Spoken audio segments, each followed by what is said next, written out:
Bon Dieu guérit cancer, c'est vrai. Bon Dieu guérit fribom, c'est vrai. Bon Dieu guérit prostate, c'est vrai.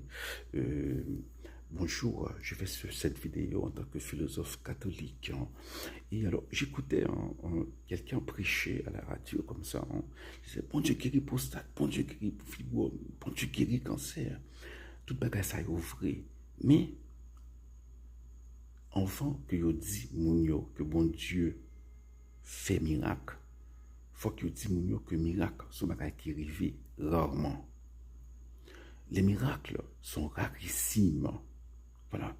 Les vrais miracles, c'est-à-dire qui sont inexpliqués scientifiquement, qui ne sont pas le résultat d'une thérapie, qui sont subites et qui sont durables, sont très, très, très rares. Et parfois, les gens, voilà, les miracles leur tombent dessus, hein. Je m'appelle l'une des dernières miraculées de Lourdes. Elle disait qu'elle y allait, c'est plus pour une guérison spirituelle. Elle était malade, hein, incurable. Et voilà. Et elle priait pour que les plus jeunes, parce qu'il y avait des jeunes hein, qui étaient malades, handicapés, elle priait pour que les jeunes soient guéris. Et voilà, c'est elle qui est guérie. Elle n'a pas demandé de guérison explicitement pour elle-même. Voilà.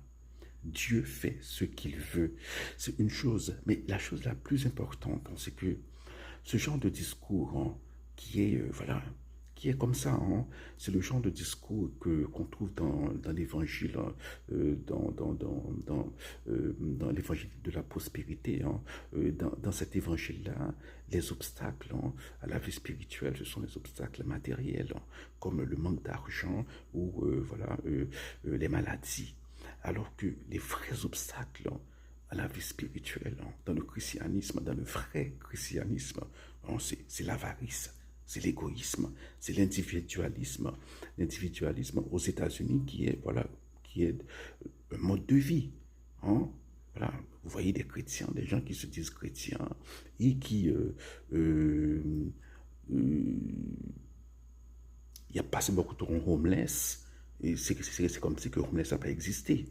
Mais ou pas qu'à chrétien, pour passer beaucoup de temps homeless, ou pas qu'à garder le danger.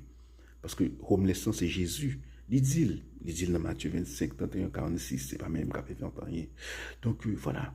Donc les vrais handicaps, les vraies infirmités, hein, les vrais obstacles à la vie spirituelle, ce ne sont pas les obstacles physiques. Il faut prier pour des guérisons physiques, mais il faut surtout prier pour les guérisons spirituelles. Hein. Voilà, pour être délivré de l'avarice, de l'égoïsme, de la jalousie.